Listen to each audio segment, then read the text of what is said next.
How to heal upper ear cartilage, also known as Helix piercings or flat piercings. Coming up next on Consultations by a Piercer, episode number 2. So stick around.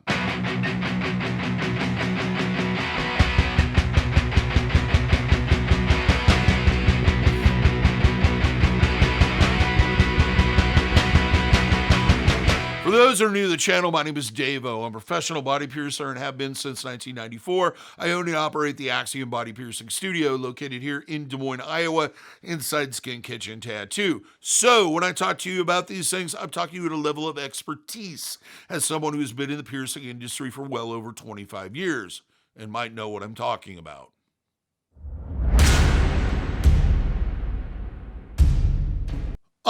First off, as a disclaimer, and I try to put this on all of my consultation and aftercare instructions videos, is that I'm recording this in April of 2020.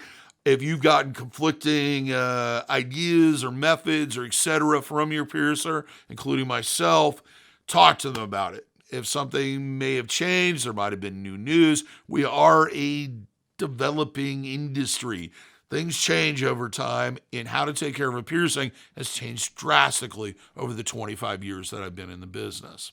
So what I'm going to do is I'm going to cover what I would generally talk to you about if you came in and asked to get this particular piercing. The first thing I'm going to tell you is that the average healing time can range anywhere from a couple of months all the way up to, in some cases, a year. It varies from person to person greatly. Generally, I would say your average person, right around that 12 to 16 week period is generally a good estimate. During which time, I'm going to suggest that you do compresses or soaks with sterile saline solution twice daily. Personally, I like nail meds, wound wash, or piercing wash, and using a folded up paper towel or a sterile piece of gauze sponge. Doing that twice daily for roughly about 10 minutes throughout until the piercing is healed. If you contaminate the area, I would suggest cleaning it with an antimicrobial or germicidal soap. However, if you don't, there's no reason to do that. Cross-contamination prevention, common sense stuff. Wash your hands before you handle it. Handle it by the ends whenever possible. The only time you have any contact with it is when you're doing the compresses. No oral contact or exchanging of bodily fluids on, near, around the piercing until it heals. Keep your environment clean, clothing, bedding, towels, anything that may come in contact with the piercing.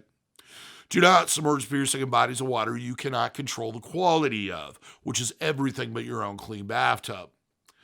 Do not sleep on the piercing. Make sure you're sleeping on your other side or your back. Avoid contact with unclean objects. Things like telephones, earbuds, headphones, hats, scarves, wet hair, etc. Keep that away from the piercing. Also, if you use anything that comes out of a spray can or squirt bottle in your hair, you want to shield it with a folded paper towel. And in case I didn't mention it before, which I think I already did, don't sleep on it.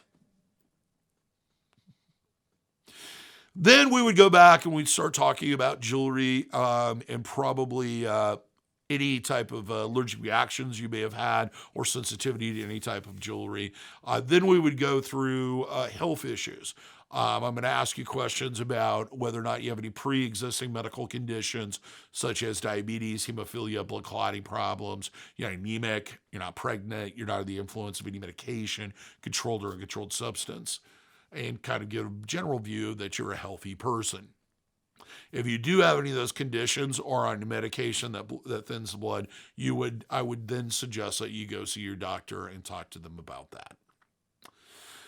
But only additional thing I would talk about is any type of allergic reactions you may have to any of the materials that we're using, such as saline, of course, which I've yet to find anybody or find any evidence anybody's allergic to it. And of course, the material that the jewelry is made out of and any of the prep that we would be using and etc.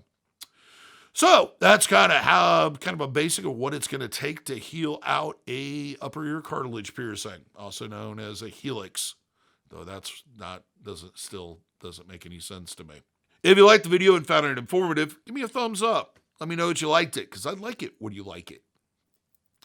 If you have a question, additional questions, or you feel like I covered something but I didn't cover it completely, please leave a comment. I'll generally answer them if I have time.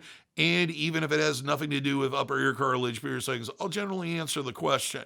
Also, if you have experience with this particular piercing and you'd like to share that, feel free to do so. If you would like to see more videos with a focus on education on tattooing and body piercing, hit the subscription and ring the notification bell so you're notified every single time we post a video. Do check out our merch store. We have various different forms of merch as far as t-shirts, stickers, tote bags, throw blankets, and all kinds of fun stuff with a number of different designs. And it helps support the channel and it helps support what we do here. Till next time, here's hoping all your piercings heal with ease and without a single issue. And if you're in the Des Moines, Iowa area, I hope to see you for your body piercing needs in the future. Have a good day, everybody. Stay safe, stay healthy.